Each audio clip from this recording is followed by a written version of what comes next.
सबसे बड़ा त्योहार होता है नवरात्रि।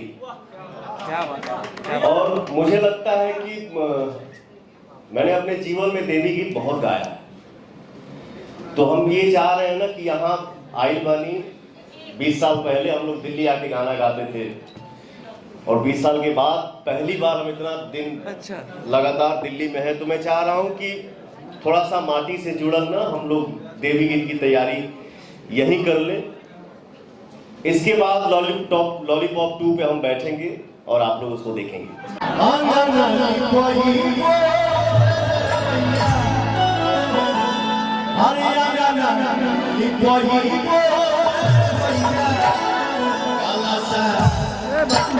Hallelujah.